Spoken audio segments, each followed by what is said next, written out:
Cutting shop కు వెళ్ళినప్పుడు అంత జాగ్రత్తగా ఉంటే దేవుని సన్నిధానములో దేవుని వాక్యం వినేటప్పుడు మనం ఎంత జాగ్రత్తగా ఉండాలో ఒకసారి ఆలోచన. ఈ రోజున మనము ఆశీర్వాదాలు పొందుకోవాలంటే ఖచ్చితంగా మనం కూర్చోమంటే, అంటే దేవుడు మనల్ని కూర్చోమంటే కూర్చోవాలి, నిలబడమంటే నిలబడాలి, చెవి యొక్కి వినమంటే వినాలి, మాట్లాడమంటేనే మాట్లాడాలి.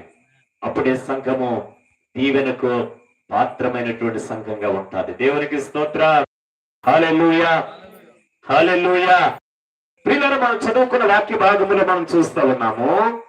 ఎట్లనగా భూమి తన మీద తరచుగా కురియు వర్షమును త్రాగి ఎవరి కొరకు వ్యవసాయము చేయబడునో వారికి అనుకూలమైన పైరులను ఫలించుచు దేవుని ఆశీర్వచనము పొందును. దేవునికి స్తోత్రం కలుగును గాక. హల్లెలూయా. భూమిని ఎంతమంది చూశారు? భూమి ఎంతమందికి తెలుసు పోని కదా? ఇప్పుడు మనం ఎక్కడున్నాం చెప్పండి, ఎక్కడున్నాం?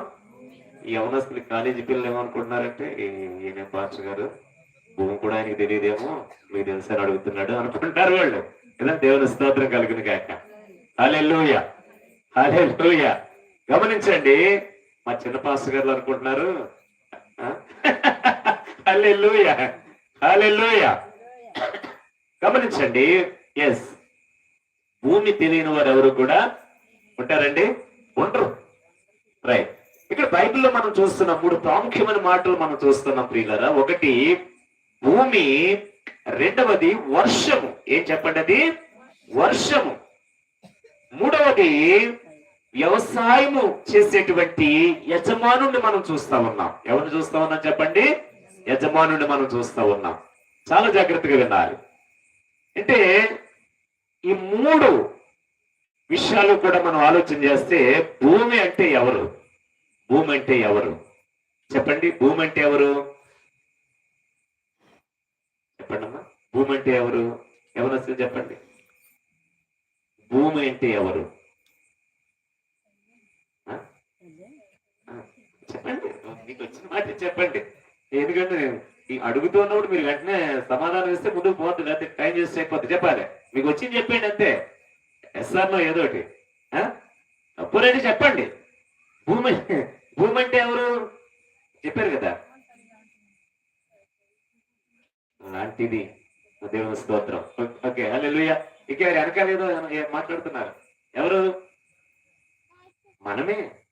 ఎవరు చెప్పండి అమ్మా, చెప్పండి. ఎవరు భూమి అంటే ఎవరండి? అయ్యగారు ఎవరు చెప్పండి? భూమి అంటే మనమే. నీవు నేను అనుకోండి, మనమే. దేవుని స్తోత్రం కలిగిన గాక. ఇక్కడ మనం అందరం ఉన్నాం. అంటే ఎందుకు ఈ మాట చెప్తున్నానంటే, మనం ఎక్కడి నుండి తీయబడ్డాం చెప్పండి? ఎక్కడి నుండి తీయబడ్డాం చెప్పండి. ఎక్కడి నుంచి మనం తీయబడ్డాం చెప్పాలి. మళ్ళా ఎక్కడి నుండి? వెండిలోంచా? బంగారంలోంచా? చెప్పాలి. ఎక్కడి నుంచి? మట్టిలో నుండేనా? వాళ్ళు వెండిలోంచి తీయబడి ఉంటే దీన్ని ఊరికే తరగొట్టేద్దరు కదా, చూసుకుందరు. బంగారంలోంచి మనం తీయబడి ఉంటే, అప్రాలు ఎక్కడో తీయబడి బంగారాన్ని మనం పెట్టుకుంటేనే దొంగలు ఊరుకోవడం లేదు ఇప్పుడు, అవునా? కనుక అందుకే ఇప్పుడు రోల్డ్ గోల్డ్ వేసుకుంటున్నారు. మంచిది. అయితే నేనేమంటానంటే, మనమే భూమి. మనం ఎవరు చెప్పండి? మనం మట్టిలో నుండి తీయబడినటువంటి వారు అనగా. అందుకే ఆదాం దగ్గరికి మనం వచ్చేయాలి. ఆదాం ఎక్కడి నుంచి తీయబడ్డాడు చెప్పండి అమ్మా? ఎక్కడి నుంచి తీయబడ్డారు ఆదాము? కదా, ఆదాం మొన్నే కదా, మొన్నేనా?